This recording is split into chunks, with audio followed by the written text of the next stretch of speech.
Good morning, everyone. My name is Rishabh Saxena. Today, I'm here to present my Capstone project with my teammates. We are the Management of Technology class of 2021. As you can see, we are 6 members in the team: Himanshu, Akshat, myself, Rishabh, Gabriela, Suyuting, and Urmil. The content that we are going to go over would be the problem and the solution, our process of reaching that solution, and the final result from the process. So this was our problem statement. Each year, companies and agencies spend millions of dollars on traffic data collection. This traffic data is essential to conducting multimodal transportation planning and engineering studies to help provide for safe, efficient, and environmentally responsible movement of people and goods in big cities.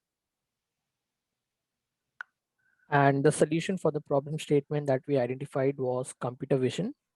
Smart video technology is increasingly being used to collect and analyze these data. Computer vision is a field that has enabled machines to not just able to look at an image, but also view it and figure out what the image contains with a remarkable level of accuracy. And computer vision like we have broken down into sub problems. The first one is object tracking, object detection, and then object classification. So in order to imitate the human vision, we need to decompose the problem into 3 sub problems, as I mentioned. And taking a bottom-up approach, let's first go with the object classification. Object classification is basically a two-step process. The first image is segmented or broken into discrete objects or features, and then each object is classified. This type of classification attempts to mimic the type of analysis done by us, the humans, during visual interpretations. Next slide, please. And let's see what do we have here. We have a dog, and we have guessed it in less than a second. So let's go back. Let's take a step back and see why did we just recognize it as a dog. What happened here? So we were shown an image and we classified the class it belonged to, a dog. And that in a nutshell is what image classification is all about.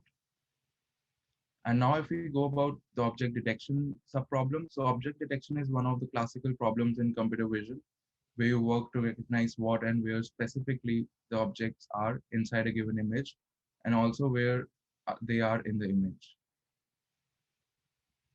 So what happens if we have two objects? We will know which class each object belongs to, but we won't know the location of either animal or object in the image.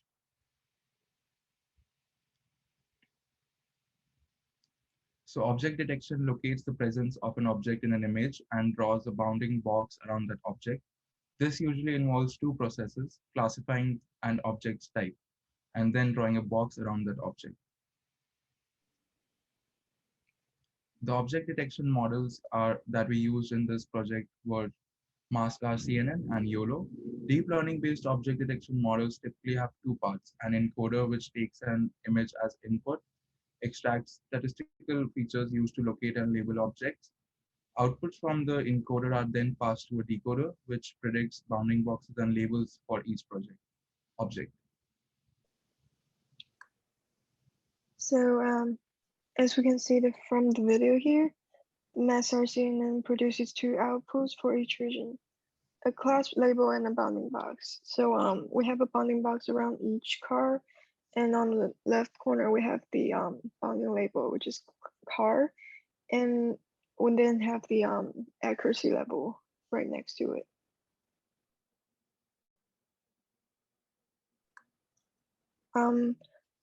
The pros of the MassRCNN model is that it was very accurate and customizable, and it's easy to train. But the disadvantage is that it's harder to count objects of each class because of the format of the output, and that it took longer to find the positions of each element.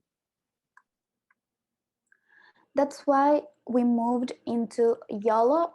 YOLO is popular because it achieves high levels of accuracy while also being able to run in real time.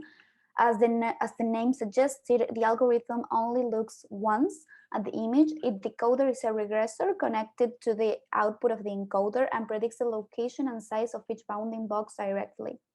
The output of the model is the XY coordinate pair of the object and its extent of the image. So that was exactly what we needed. We also applied this model for our videos and our problem.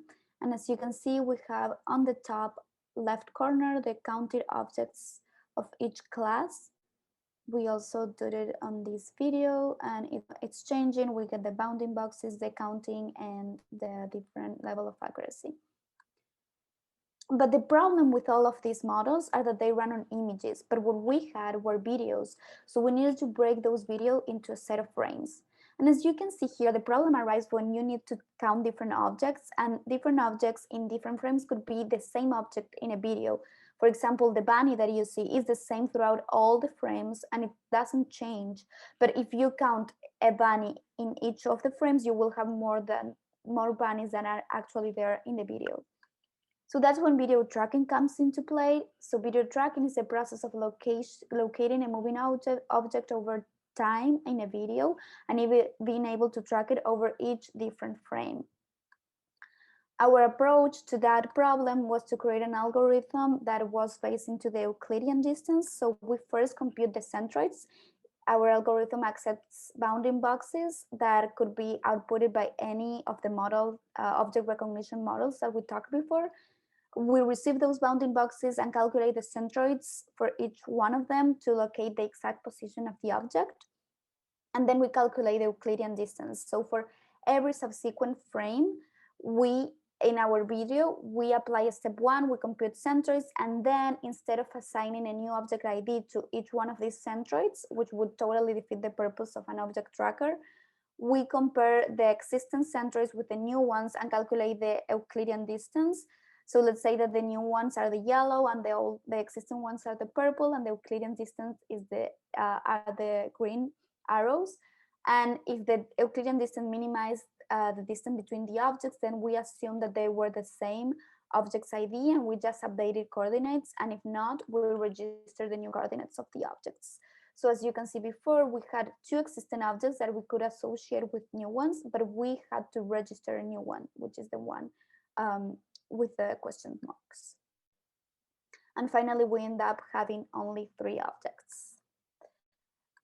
So we created finally to showcase a website where you can upload different frames and images, and you can see 2 outputs. The first one is the image with the bounding boxes and the objects counted in the top left corner, and the second one is a text where you can see each one of the counted objects of each class. And that is all. Thank you so much.